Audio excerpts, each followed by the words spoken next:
my name is Alexis Larson, and I'm presenting a PowerPoint based on the Coast Guard for organizational communications.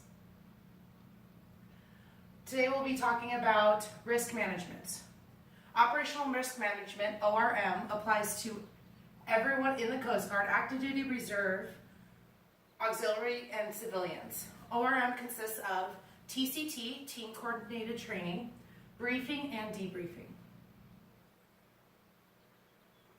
Risk management boils down to humans make errors.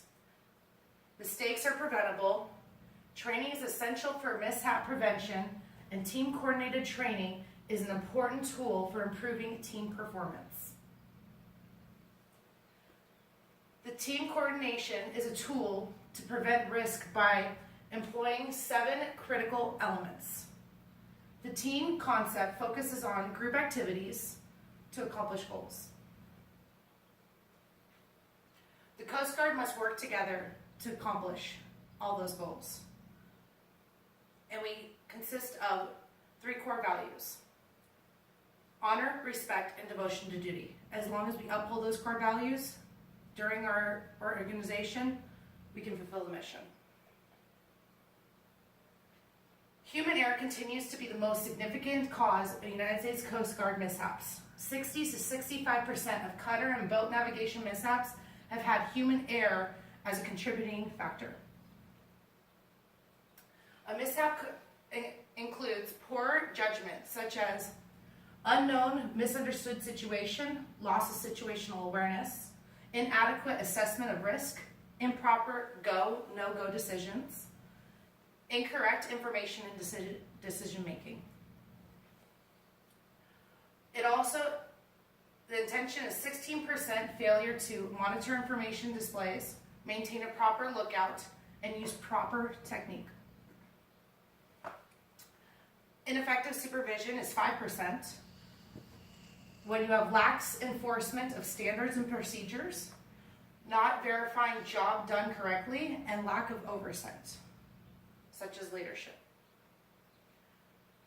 Team coordination. The 7 elements of team coordination are leadership, mission analysis, situational awareness, adaptability and flexibility, communication, assertiveness, and decision making. This would be an example of team coordination. Effective leaders exhibit courage, confidence, and competence. Leadership is not just about giving orders, but also following orders and listening to your fellow employees as well, and subordinates. Leaders inspire, motivate others, while managers give detailed directions to complete tasks by virtue to their position. Effective leaders earn the trust, respect, confidence, and loyalty of the team members under their supervision. Leaders create an atmosphere of openness and trust within the team. All team members, including leaders, should be approachable. Suggestions from the crew or a distressed vessel are thoughtfully accepted and acted upon if appropriate. It is a courtesy to say thank you for all suggestions. Effective leaders update crew on missions, balance workload among crew members, so one person isn't overloaded while the other person doesn't have any tasks. Ensure the crew is fully qualified, so they have the credentials and the proper knowledge to fulfill the tasks, and provide feedback on the performance as well. We have evaluations to do so. In summary, effective leaders make good decisions in a collaborative team environment. They have the courage to make the right decision, even if unpopular. Exhibit confidence based on experience and ability, and are competent, well-prepared, and mission-oriented. Mission analysis.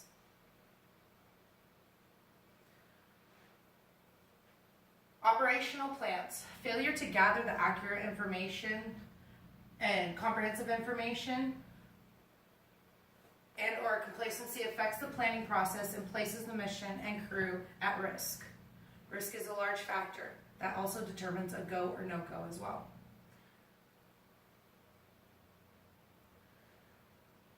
Mission analysis includes complexity of missions, environmental factors, crew fitness, selection, and training, elements that impact mission analysis, crew safety. That is the main priority. We go over a few things later based on operational risk and whether to do a mission or not, and why we debrief afterwards. And the mission is also situational awareness. As you can see, he is welding or grinding something, and there are tanks right behind where the sparks are going. So that can cause a huge issue and explode and harm for him and others within the building. Adaptability. You need to be flexible in order to adapt to the mission because everything changes throughout it. Communication. Communication is key to all team coordination. Leaders and crew have equal responsibility to ensure that thoughts and information are conveyed effectively. A feedback loop is a simple method to ensure that transmissions are heard and clearly understood. Such as I would speak to one of you, you would acknowledge and feedback that you received that information and understood. Operational risk management. This is a large portion of what we will be going over. Operational risk management is process is a decision tool used to increase operational effectiveness by anticipating hazards and reducing the potential for loss, thereby increasing the probability of a successful mission. Risk decisions are made on 3 levels: time critical, deliberate, and strategic. The intent of this job aid is to provide some background information and useful tools to aid personnel when making decisions. These decisions can also, in operational risk management, can also be applied to everyday life as well.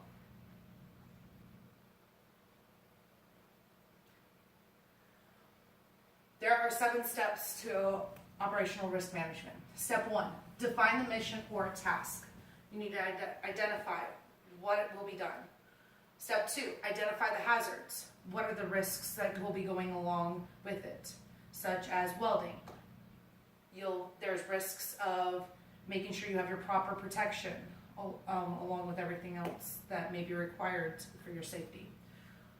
Step 3, assess the risks. The team evaluates the risks associated with each potential hazard. How dangerous is it? Which level? What things can be placed into effect to prevent from those risks? You identify your options. That's where it also falls under. Where you can alleviate from doing those risks. Step 5, evaluate risk versus gain. Is it worth doing that operation? Step 6, execute decisions.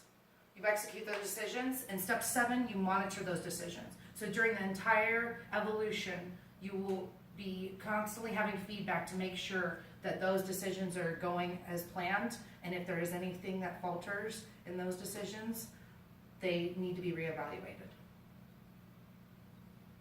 Here are the steps, and along with this flow is communications and situational awareness.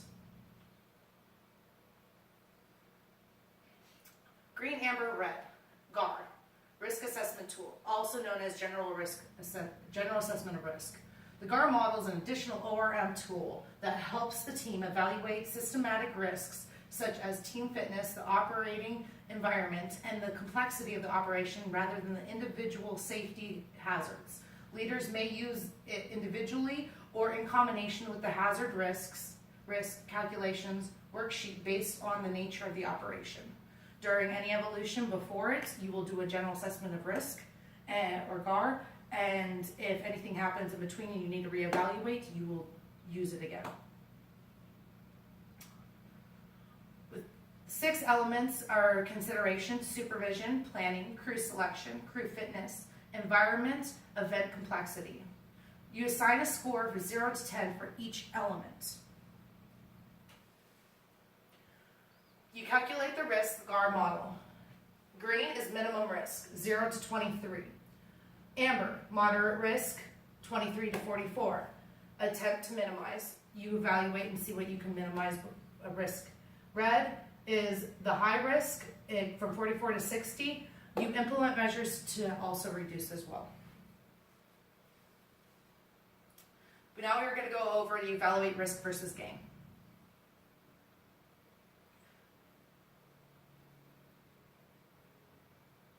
Rule 1, never accept high risk for low gains. Rule number 2, never accept high risk for low gains, period. That is, you will never accept it. You need to find an alternative route. How much risk is appropriate? To save a life, to protect property, to protect the environment. Life is the number one thing you would calculate. To save a life over saving property or environment. This is another evaluation of the high risk and low risk. A low risk would be accept the mission, reevaluate risk versus gain, and then should risk factors change. If you have a high gain and higher risk, you accept the mission only with the command's endorsement. It has to be evaluated through the higher level of authority. Communicate risk versus gain to chain of command. Actively pursue control options to reduce risk. If it's a high risk and low gain, you do not accept the mission no matter what. Here's another evaluation going over what we just did.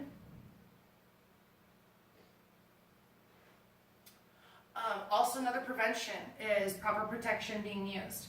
Coveralls, gloves, hard hats, gas masks. Hearing protection is needed. Foul weather gear, if applicable, such as you have cold weather, you need to wear the proper gear so you don't get frostbite. Dedicated lockers for coveralls and gear are the workplace needs, so everything is separated and easily accessible. Dedicated space for storage of calibration, gas meters, and docking stations as well.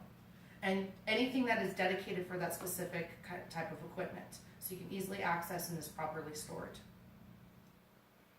Mission analysis, accept no unnecessary risk, accept necessary risk only when benefits outweigh the costs.